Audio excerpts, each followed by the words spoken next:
ನಮಸ್ತೆ ವೀಕ್ಷಕರೇ, ನಿಧಿ ಅಡುಗೆ ಚಾನಲ್ಗೆ ನಿಮಗೆಲ್ಲರಿಗೂ ಸ್ವಾಗತ. ಇವತ್ತು ಒಂದು ಸಿಂಪಲ್ ಆದ ಸ್ವೀಟ್ ಡಿಶ್ ಬನಾನಾ ಹಲ್ವಾವನ್ನು ನಿಮ್ಮ ಜೊತೆ ಶೇರ್ ಮಾಡ್ತಾ ಇದ್ದೇನೆ.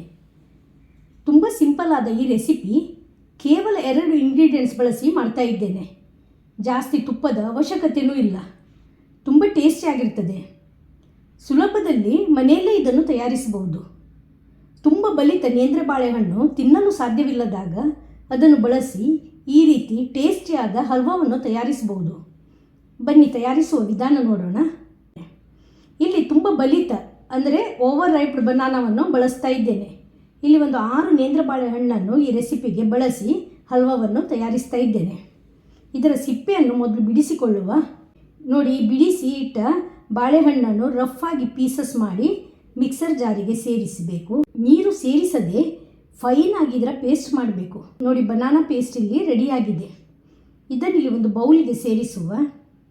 ನೆಕ್ಸ್ಟ್ ನೋಡಿ, ಇಲ್ಲಿ ಒಂದು ಸಾಧಾರಣ 125ರಿಂದ 150 ಗ್ರಾಮ್ ಅಷ್ಟು ಬೆಲ್ಲದ ತುಂಡುಗಳನ್ನು ಇಟ್ಟಿದ್ದೇನೆ. ಈ ಬೆಲ್ಲವನ್ನು ಕರಗಿಸಿ ಬೆಲ್ಲದ ನೀರನ್ನು ತಯಾರಿಸಬೇಕು. ಹಾಗಾಗಿ ಒಂದು ಪಾತ್ರೆಗೆ ಇದನ್ನು ಸೇರಿಸಿ ಗ್ಯಾಸಲ್ಲಿಟ್ಟು ಫ್ಲೇಮ್ ಆನ್ ಮಾಡಿ ಸಾಧಾರಣ 1/4 ಕಪ್ಪಷ್ಟು ನೀರನ್ನು ಸೇರಿಸಿ ಇದನ್ನು ಕರಗಿಸಿಕೊಳ್ಬೇಕು. ಬೆಲ್ಲ ಚೆನ್ನಾಗಿ ಕರಗಬೇಕು. ಮೀಡಿಯಮ್ ಟು ಲೋ ಫ್ಲೇಮಲ್ಲಿ ಇದನ್ನು ಕರಗಿಸಿಕೊಳ್ತಾ ಇದ್ದೇನೆ.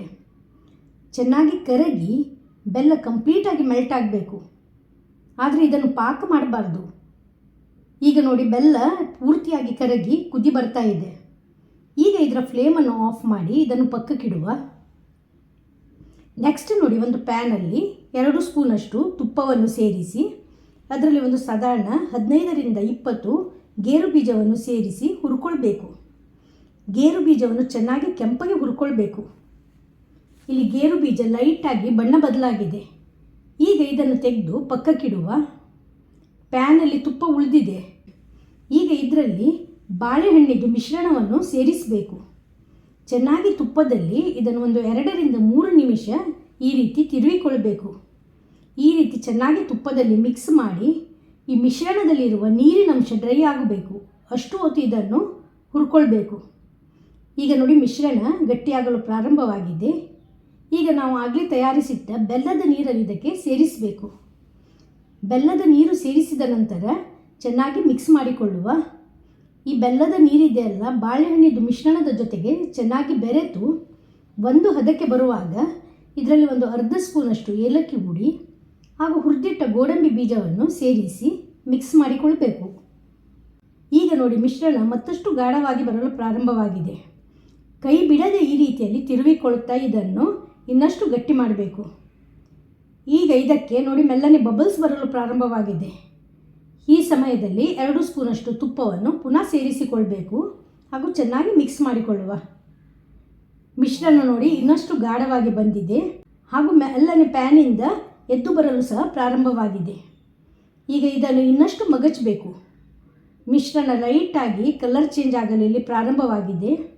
ಈಗ ಪುನಃ 1 ಸ್ಪೂನಷ್ಟು ತುಪ್ಪವನ್ನು ಸೇರಿಸಿ ಮಗಚುವ. ಫ್ಲೇಮನ್ನು ಹೈಯಲ್ಲಿಟ್ಟು ಚೆನ್ನಾಗಿ ಈ ರೀತಿಯಲ್ಲಿ ಮಗಚಿಕೊಳ್ಬೇಕು. ಮಿಶ್ರಣ ನೋಡಿ, ಈಗ ಪೂರ್ತಿಯಾಗಿ ಗಟ್ಟಿಯಾಗಿ ತಳಬಿಟ್ಟಿದೆ ಹಾಗೂ ಒಂದೇ ಬದಿ ಇದು ಎದ್ದು ಬರಲು ಪ್ರಾರಂಭವಾಗಿದೆ. ಇಷ್ಟಾಗುವಾಗ ಆಗಿದೆ ಅಂತ ಅರ್ಥ.